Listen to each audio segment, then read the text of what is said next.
तो आज सुबह इतनी ठंड होने के कारण सबसे पहले उठते ही हमने जला ली थी आग, क्योंकि हमें आग सेकना था। अब देखो, जब मेरे पास काम वाम होता नहीं है तो मैं कुछ ऐसा ही करती हूँ, तो यू कैन इग्नोर इट। और भाई यहाँ तो मेरी हंसी सुनो, मतलब मैं इतना गंदा हंसती हूँ। खैर, बात ही ऐसी थी। और मेरा भाई ना आजकल लगता है स्कूल में वो पढ़ने नहीं जा रहा है, वो अलग अलग ट्रिक सीखने जा रहा है। तो आज जो उसका एक ट्रिक है ना, वो ऐसा है कि आप इस तरह से अगर दोनों हाथों को रखते हो, दोनों उंगली के बीच में जो आपका डिफरेंस है, तो आपकी उंगली ऑटोमेटिक ही चिपक जाती है एक दूसरे से। एंड सीरियसली जब मैंने इसको किया तो वो सही था, मतलब आप लाइव देख सकते हो।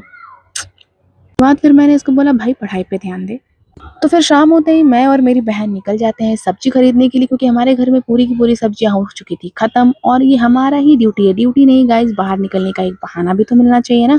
देखो, गए तो थे सब्जी खरीदने के लिए, लेकिन रास्ते में हमें मिली ये दुकान जिसमें बहुत ही ज्यादा अच्छी अच्छी कलेक्शन थी चूड़ियों की।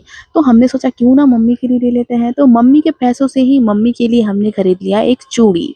और घर जाकर ये बोल दें कि मम्मी देखो हमने तुम्हारे लिए क्या खरीदा है। अब नेक्स्ट दुकान की तरफ बढ़ते ही मुझे मिलता है ये सेल का दुकान, जहाँ पे हर सामान 5 रुपए और 10 रुपए का था। हाँ, जैसा कि आप सुन सकते हैं। उसके बाद क्योंकि मेरी औकात नहीं है 5 रुपए के भी सामान खरीदने की, तो फिर हम निकल जाते हैं सब्जी खरीदने, जहाँ पे हम जाते हैं गोभी के हब पे, जहाँ पे बस होती है गोभी और गोभी।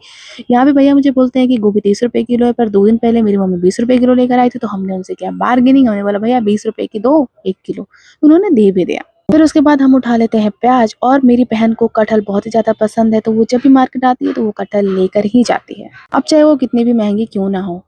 फिर हम खरीदने गए लहसुन, लेकिन लहसुन का यहाँ पे कुछ ज़्यादा ही रेट था। यहाँ पर ये 40 रुपए का हमें मात्र 100 ग्राम लहसुन दे रहे थे, और एक मार्केट है जहाँ पर हमें 40 रुपए का 250 ग्राम लहसुन मिलता है। फिर हमने लहसुन नहीं लिया और हम आ जाते हैं शिमला मिर्च लेने के लिए। तो आज के लिए इतना ही, और मिलते हैं मेरे नेक्स्ट ब्लॉग में।